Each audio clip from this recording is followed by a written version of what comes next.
All right. Hello again and welcome to my channel. Thank you so much that you are from time to time coming back and watching my videos. Today I am with the big friend of me. We meet up here in Plug and Play Technology, brought up together party. I think in some point we also talk about every single aspects of the life, culture, also relationships, even everything. There was nothing that I think we didn't talk about. Yeah, So yeah. in some point we stopped meeting. So everybody was busy with his own life, I think, and then we came back again in wonderful, lovely weather in Yeah. Mountain View, drinking coffee, playing chess, 1-to-1, right? hmm Um, and I am very happy to meet you again, Yeah, yeah. bro. I would I say, can I can brother. give a little spiel. Uh-huh. So my name is Alfred, uh, and as Mohammed said, we met at Plug and Play Technology Center in Sunnyvale, which is very close to here. Both as startup founders and people exploring ideas in a community of people that was exploring ideas in a collaborative workspace as Plug and Play. So we discussed things. We formed a friendship, and got busy with life and different things. And I met up with Mohammed today, and just to give you guys a little background, we are here for those of you that aren't familiar with it in the Bay Area, in Mountain View. We are just here on Castro Street, which is kind of the main commercial street that runs through Mountain View. There's a lot of different activities and things. We met earlier for lunch, and then we walked down the street here to this cafe, which we are here. Over here to the side, it is the Mediterranean Grill House, and they're serving Sana'a coffee.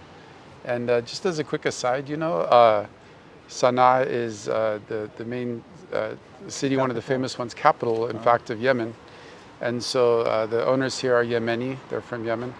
And it's one of the things that I think is incredible about the Bay Area is that there's literally people from every part of the world, as you say, every corner of the world. And you have an opportunity to meet them, to share cultures, to share ideas, to share friendship, to share coffee, share a game of chess, It's all and that's together. one of the wonderful things I think about living in this area. It's So amazing, man. we're happy to be here on this glorious day. We're very fortunate to be, a lot of people in the world today are suffering, and there's a lot of strife, and we're very fortunate, I think, and grateful to be here on this day, inshallah, peaceful day. And yeah, that's a little bit of the background, That's very nice. our story. Actually, I'm very interested, Alfred, in the moment that we met each other. I think it was like at the end of an event there in Plug and Play in Sunnyvale. And then we were grabbing food. I remember it very good. Yeah. And starts by some small talk about technology. Sorry to tell him a little bit about my graphics, my application. He told me also about like his also your like interests about technology and so on. And then in some point we even thought about starting something together, some business together. So, starting from whether it is like drone or even building some workshop. Or like visual reality, something that Absolutely, we. yeah. Mhm. Yeah. So like plenty of different technologies. Let's talk a little bit about technology, if you don't mind. Sure. So And as a quick aside, I think we talked about the startup world. Sometimes the startup life is very difficult.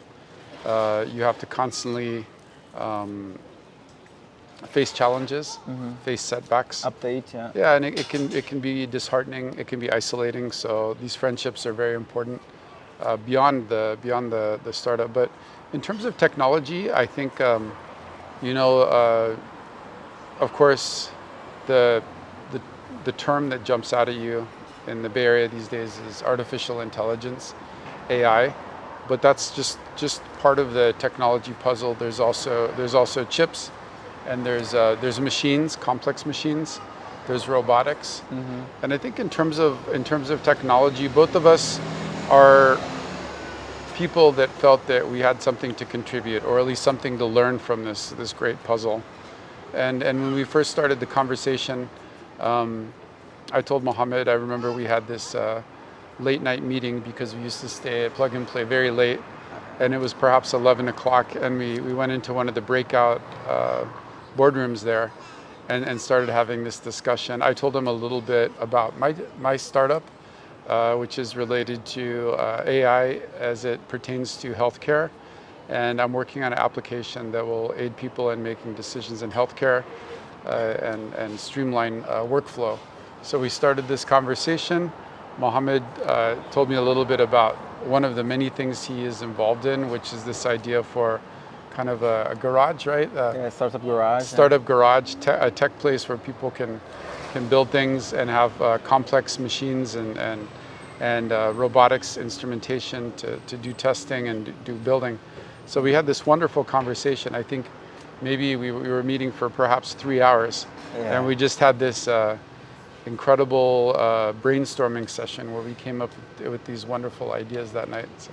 And I really like startups. It's very exhausting. It takes a lot of time, and sometimes somebody feel like he's like isolated, and he think about his goals, and he start to think about himself, start to think like he's a human, he has some needings, there is also emotion involved. So I'm a big fan of enjoying every single moment, right? Yes, so yes. Building something big is great, but we also have to usually remind ourselves that we are limited. Our time is limited here in this life. Sure. And we're going to be enjoying each and every stage. So I am very happy to share that. But talking about the Bay Area and technology, I like staying here for a while.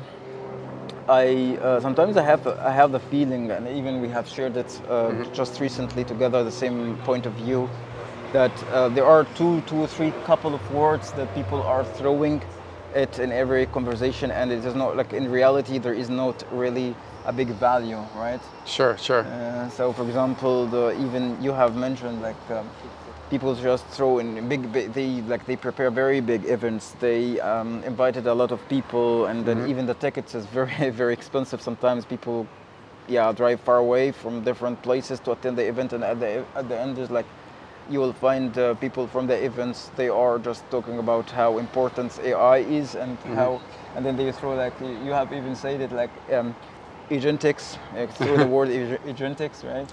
And AI and autonomous. Autonom. This is all your words, and I also agree with you. This is like tell the audience what they are like to hear, but whether it is like something that is really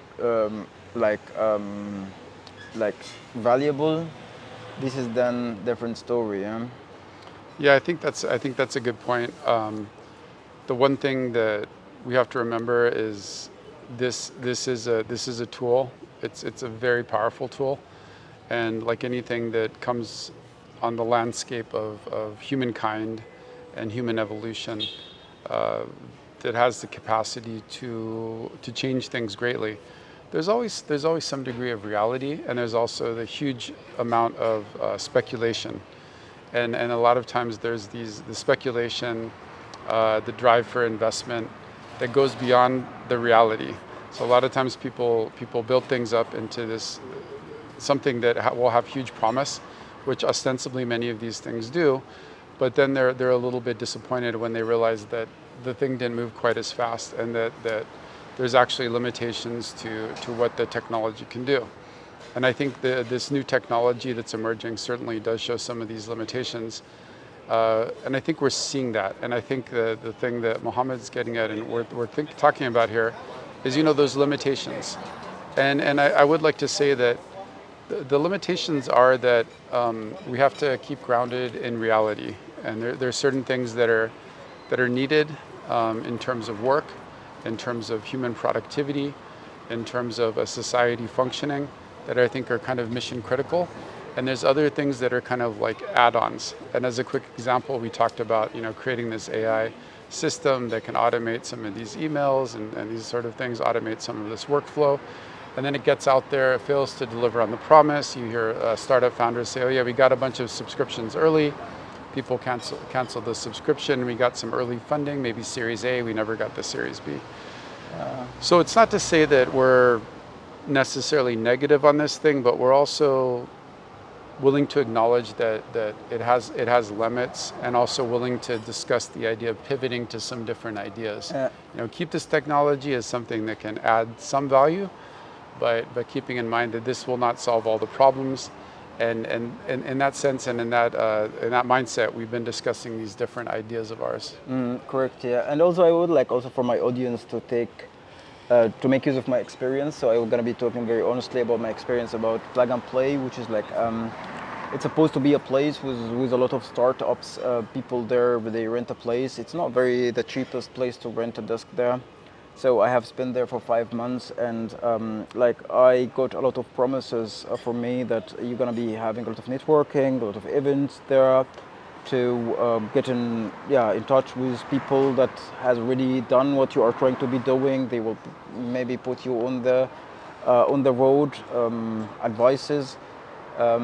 In some point, to be honest, I felt like overpromise, less giving. So I was like, at the end, I'm doing everything by my own and trying to figure out my road by my own, exactly the same if I were sitting in my room, not really paying this high level of or high amount of money for rent.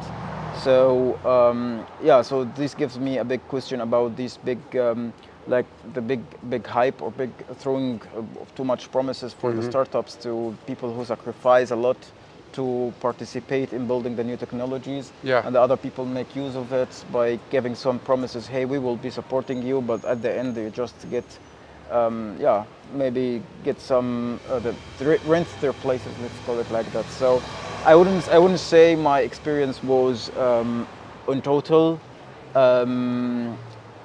like the worst ever, but I have expected, or I have trusted what they have promised. So I wouldn't consider it as a place that to start as a pre-seed startup, right?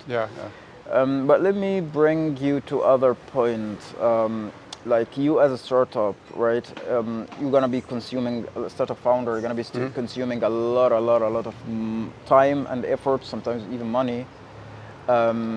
So this could be in hand of other maybe partner in your life. So I know that you have even told me that you already married and you love your wife. So how do you think it should be the best way to balance between really consuming all of your effort and give it all what you have to your startup, and at the same time also share emotion with your well, I think you bring up a really good point, and we can take this so far as looking at people that are really, some of the, I guess, key players for some of these larger companies. And we tend to look at them sometimes, especially us guys that are using our own capital and our own money, and trying to get things started and trying to get investment. In that we look at them and we go, wow, they're so lucky. They have these huge salaries. They work for these companies and these sort of things, and we tend to envy them and think they have an enviable place in life. And that's just human nature, especially in a place like the Bay Area. People always tend to look at the person across the street and think they're doing better than me. And if I just would get to that point, if I just would make that amount of money, if I just would get that house, if I just would buy that car, if I just would get that contract or that job, then somehow I'll find happiness. And yet what I've really found is that it's not true at all. I think people get to that next place and they find that they're just as unhappy or happy as they were before. And they tend to lose a lot of time and lose a lot of life in that chase. It brings me to a good point. I think ultimately, and this is just my belief, when you have a family, when you're starting a family, when you're married perhaps, that should really be your primary focus. Of course, we all have to make a living, but thinking that somehow magically this company is going to really care about you when the chips are down and take care of you and look out for your happiness is just false.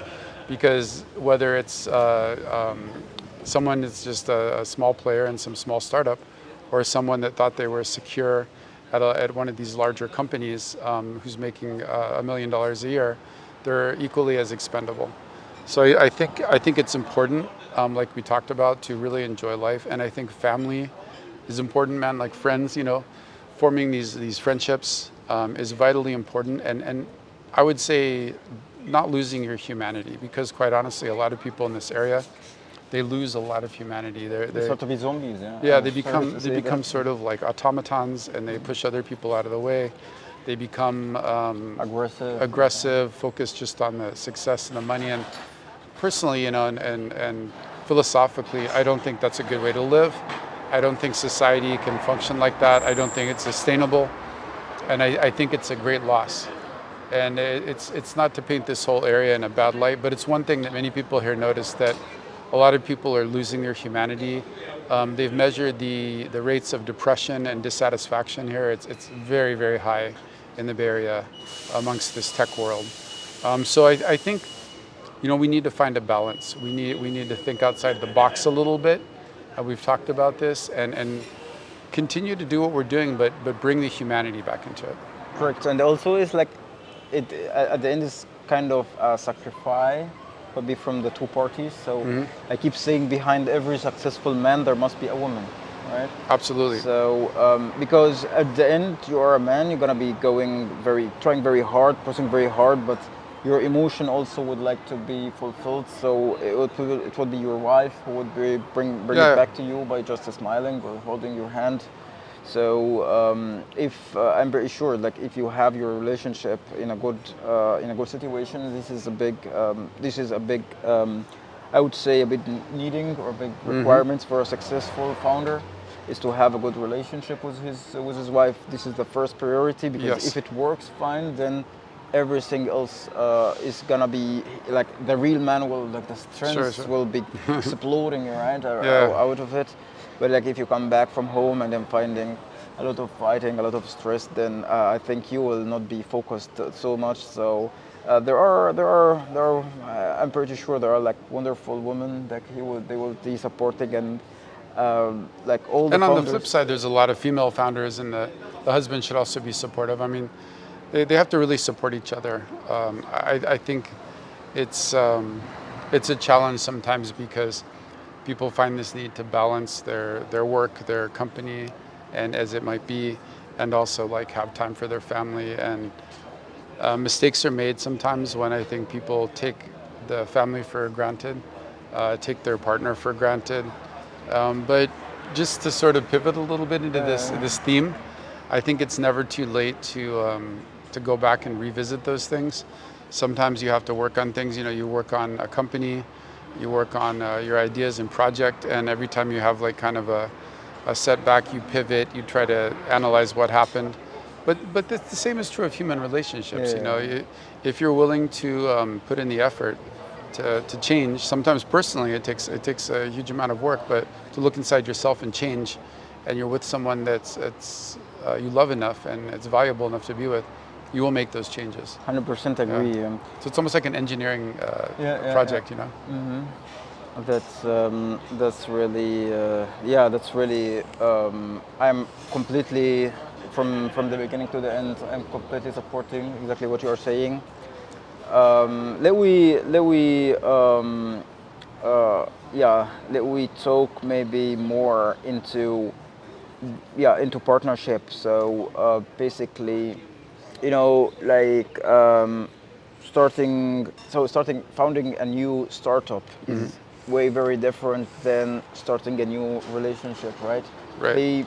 So logically speaking, maybe both of them will be the same. You're gonna be consuming time here, effort here, but sometimes if you are not doing it in a correct way, then whether it is a relationship or a startup, then it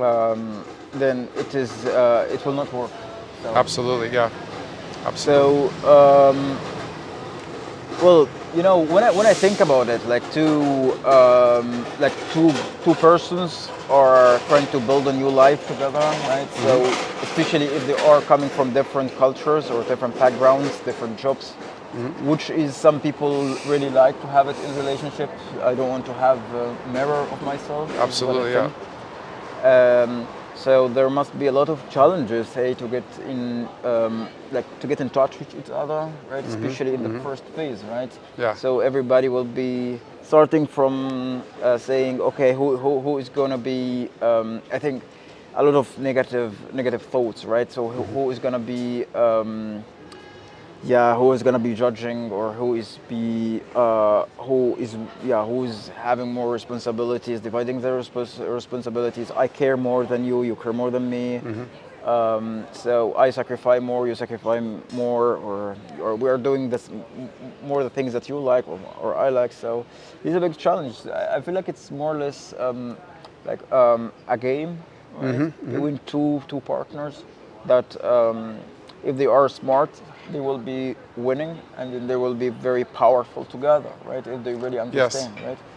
But if they, I would say, if they are stupid, I'm sorry to say that, um, they, they try to, small stuff, they make it bigger, they hype up small stuff, um, and then we are also humans, so maybe the small stuff will be bigger, and then you start as Sure. a stupid man, you will be saying something wrong, and then instead of a small thing, it will be now a big thing. Then hype starts, and then it will be a lose-to-lose situation, right?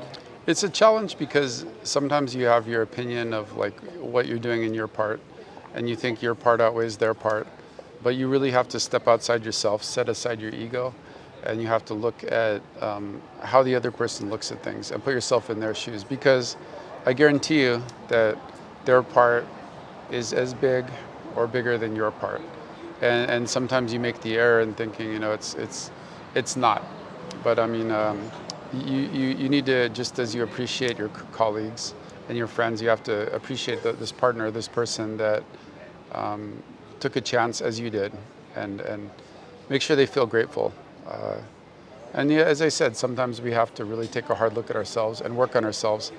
I would add that startups are hard, but human startups, human endeavors, human relationships are Sophisticated. exponentially more complicated. Because although there's some formula and algorithm for a successful startup that people try, and a methodology they follow. Like for example, one thing I learned is you need the customers before you build the product. Build the product, but make sure you have customers that want the product. I made this mistake. I built and built and built, and then I reached the point where I'm like, well, now I need to get customers, and I still can, but I should have followed this advice of the sages, which is like figure out what your ideal customer is, and then build on that. And a lot of people already know this, but the same could be true for human relationships, except that there's no set formula because every human is completely different. The logic of humans is not necessarily like linear. It's kind of a fuzzy logic. There's always chaos. There's always unknowns. So I think even the person that thinks they're possibly the smartest person could be challenged extremely in a relationship. And that's not to say it's bad. It's just to say that relationships are challenging. It takes work. It's like anything. You can't expect it just to work spontaneously. Even if it's the best idea, the best thing, the best startup, it's not going to work spontaneously. Likewise with the relationship, it's like a garden. You plant the garden. You have all these wonderful seeds and the land and everything, and the fertilizer, if you will. There's sun. You plant it and say, oh, this is going to be a beautiful garden, and then you walk away. If you do that, and you don't water it, and you don't tend it, and you don't pull the weeds, you come back in a couple months. Don't be surprised if everything is dead. Of course, Yeah. Same with the relationship. You have to tend it. You have to nurture it. Yeah, but how long do you think the two partners has to be patient with each other before they say, hey, maybe we are not like compatible, or we have to get one step back? I think that the patience, for lack of a better term, has to be infinite. Okay. Meaning you always have to find patience. And I think that if people are dedicated, I truly believe that regardless of the barriers, they can make things work. Anybody can make it work. Any two people can be put together, and if they really want to, if they truly want to, they can make it work. I think the point at which people step back is when they say like, well, I don't want to put in that effort. But if you want to make the effort, you can make it work. An example of this is going back to the companies. There's these hugely successful companies with people from, all over the world and different mindsets and different personalities, and yet they come together and they work together productively every single day. How do they do that? Well, they figure out how the workflow works. They figure out the best environment. They figure out how to communicate. They figure out how to do things. I do believe if you really want to, you can make it work. Right? Right. So I don't know if there's a set time where people should step away. I tend to think one of the problems today is that people step away too easily. When things become challenging, when things become a struggle, they give up, they raise their hands, they say this is impossible. And this is sad because if we continue to do this, society will fail, families will fail, human lives will fail, and furthermore, if we extrapolate this to countries, peace treaties will fail, communication will fail, and then what are we left in the world? We're just in this warring world where we're competing and giving up on things. We have to fight. We have to fight. If I will bring up something in Islam, Islam means peace, and one of the important things there is you try to bring peace. You make things whole, bring them together, and it's a challenge, man. But that's, we're only here on this earth for a short amount of time, but we try to bring peace on the earth. So it's starting getting a little philosophical, but it's a I'm happy struggle. to learn more about you, Yeah. Alfred. Right? So I would even add for you this example of like just imagine yourself being in a village in which or wherever it is, so a small town where there is like you have an option of some partner, right? So you would do your best post of view. So this is the kind of the only option. So post of view will be like melting with each other, right? From the You're gonna make it work, yeah. Right. So kind of if you wanna make it work, it's gonna work. It's right? gonna work, and they've even shown statistically that arranged marriages have a higher success rate than these spontaneous marriages, and that I believe is because the two people get together, it's arranged, and they make the effort to make it work. And so it's a decision. It's a decision if you want to do it, and it can be done. I pray on behalf of our relationships and everyone's relationship that they keep this in mind, because one thing that I've known in life is if you face a challenge and you walk away from it thinking that it's over and you won't have to face that again, life has a way of bringing back that same challenge to you, maybe the next year, maybe in some years, and you'll have to face it again. You'll have to face that test again. So why not, when you have that test, win the battle at that moment, right? That's a good point, actually. Yeah. I'm getting very philosophical. Yeah. So. That's good. But let me come now back to startups. You have mentioned something about first bringing customers before even starting a startup. It's better than starting an idea, working on it, and having it working, and build more until it's really working, and after that search for customers. Yeah. This is actually what most of the people will be doing. Yeah. What I'm also doing. So it's like, let me first talk about one specific point is how deep or how focused should a startup is. So, and how big should it is. So this is like the trade-off. If you make it very small, then it will be a small project. It will be like just a project that you push it in GitHub if it's like a software, or it will be a small device that you gift it to somebody. But if you make it very big, then it is at some point it will be like distracted between a couple of many other customers, right? So you're gonna be offering everything but getting nothing, because I think people like more something is focused, right? Yes. So my point is, what do you think in a trade-off between like laser focused, solving one and only one problem, and like speed and having the flexible startup idea? Yes. So where should be the trade-off? I think this is a really good question, and it makes me think of a few things. One is that without depth, and I've been told this by mentors and people that have been in it longer, without depth, without a deep dive, without pushing something to the cutting edge, like you would do in, say, a PhD, dissertational research, you're never going to get to something that really is new, is novel, etc. So I think there is a drive to do that. However, that being said, that truth thing is very difficult, and not everyone can do it. On the other side of things, I think that breadth and a wide breadth is important, because you have to understand how what you're doing fits into the larger ecosystem of everything else, right? And have to understand how it's interconnected. So I think you need to have a broad knowledge, and I think you also need to go deep into something and be specialized. However, there's something to be said about learning different tools, because you might have this idea, you might take that deep dive into some like cutting edge thing, and it might just not work. You might be the person that puts everything into development, doesn't build your customers, and then you step back and go, wow, I built this incredible thing. I sunk all my time into it. I sunk a bunch of money into it. It was bootstrapped, and then suddenly like there's not really a place for it. However, in that process, you've learned a number of things. You've learned a number of skills. So I think you need to be flexible, but you bring up a good point. If you think you have enough knowledge and you have enough skill to take that deep dive and specialize, then sure, go and do it. It is important. But we also have to be honest with ourselves.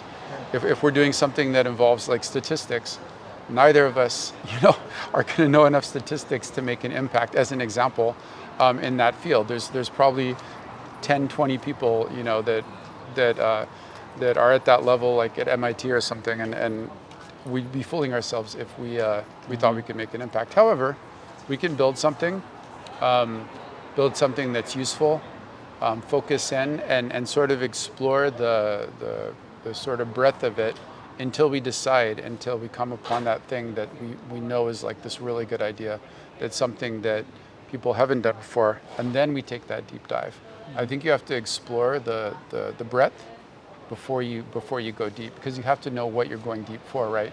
You have to know what your target is, and you won't know that unless you kind of explore a little bit, if that makes sense. It makes a lot of sense. So for me, it's like kind of. I think about drawing a tree, right? So if you draw a tree, a simple tree, some people start from the roots, right? They focus on the roots, and they make it very, very good, and then they have their whole life only drawing the roots of the tree, and they forget about drawing the tree itself. Yeah. Other people start from the leaf, right? And then they focus their whole effort and time into drawing a very perfect leaf, and then forgetting about the root, right? And then so I think the optimal way is to try to think of both at the same time. So the leaf and the root kind of at the same time, making sure that it works, right? So you have to have it like in some point as a flashback. So before you build something, you're gonna be first thinking about, does it really have a customers? There's really customers here for my future product. Where is the needings? Then come back, build it. So again, to the root, build it, making it a little bit bigger. Then jump to there, and then come back, jump to there, until you connect, I think, both of them. Absolutely, you have to align those two things and go back and forth. And let's not underestimate it. It is one of the most challenging things. It can be brutal. It can be disheartening. People go into it, as did you, thinking many times, "Oh, this will be fun, exciting. I'm experimenting." It's. I'm not to say it's not fun, but it's challenging. Exhausting. Yeah. It's absolutely exhausting. And you decide at some point why you either want to keep doing it, or you want to just say, enough is enough, or you decide that like you want to keep doing it, but you need a little break. And I think both of us are in that place where we're kind of backing up a little bit, taking a rest, pivoting, thinking about some different ideas, taking all the knowledge that we learned along this process and coming up with maybe a new idea that doesn't entirely destroy the old idea, and that we don't have to rebuild from scratch, but an idea that we can form that takes the tools we've learned along the way and just repackages them and rebrands them. And in doing so, we'll get to that new goal a lot faster, maybe in 1/10 of the time, because we already know how it's done. Exactly, and I have met a lot of people here in the Bay Area that have already they are already working in their third startup, right? So they have already one second failed startup, not really failed because they have already the experience and they started kind of the correct in the third time. Yeah. Alfred, I'm very happy to see you again, man. Yeah. And This has been a great talk. I hope, thank you so much for watching. Yeah, and I hope our audience, who's ever watching, our discussion here has benefited from it. I hope you've enjoyed it. I hope it's inspired you. And we talked about many things, startups and human relationships, which I think kind of go hand in hand. Human relationships are startups of their own kind, and startups involve human relationships. So I hope we've given you some inspiration, some hope, and some ideas. And amazing, yeah. And everybody at the end has his own experience. It's very good to hear from other experiences, but I think it's wonderful that everybody leave his own story. Yeah, absolutely. Yeah. Then I would appreciate if you give me like or write thumbs comments. Up. I really take care of each and every comment.